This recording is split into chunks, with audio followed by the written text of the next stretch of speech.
La République démocratique du Congo a une histoire riche et complexe, marquée par des figures et des événements qui ont profondément influencé le pays. De Patrice Lumumba à Mobutu Sese Seko, de Laurent Désiré Kabila à Félix Tshisekedi. Le pays a connu et connaît encore des conflits, une mauvaise gouvernance et des défis socio-économiques. Intéressons-nous aujourd'hui à sa situation économique.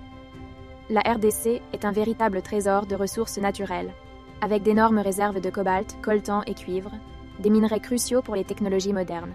C'est le premier producteur mondial de cobalt et de coltan, troisième producteur africain d'étain, quatrième producteur mondial de diamants industriels et sixième producteur mondial de cuivre. Le secteur minier représente 70% du PIB. Toutefois, l'exploitation minière est souvent accompagnée de conflits et de défis environnementaux.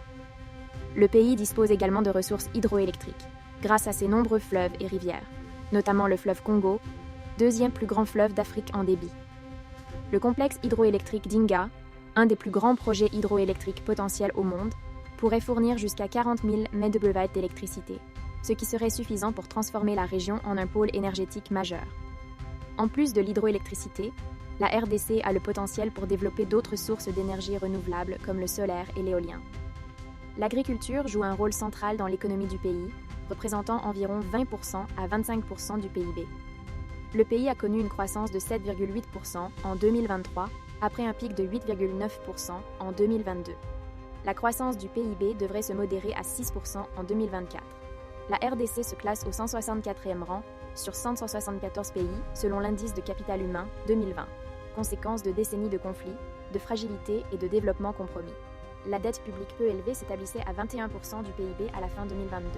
Les capacités d'endettement de la RDC sont toutefois contraintes par sa faible capacité de remboursement. Malgré ses richesses, le pays fait face à des défis majeurs.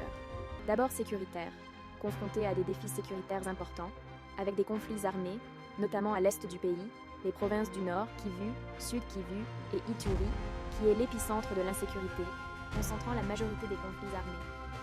Ces régions sont caractérisées par une présence importante de groupes armés, souvent en compétition pour le contrôle des ressources naturelles et des territoires, avec l'intervention de pays voisins, notamment le Rwanda. Le 16 juin 1946, dans un discours à Bayeux, le général de Gaulle déclarait ceci. « La défense, c'est la première raison d'être de l'État.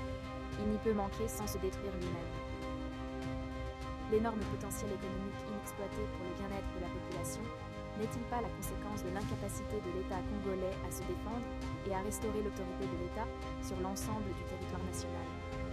Au plaisir de vous lire en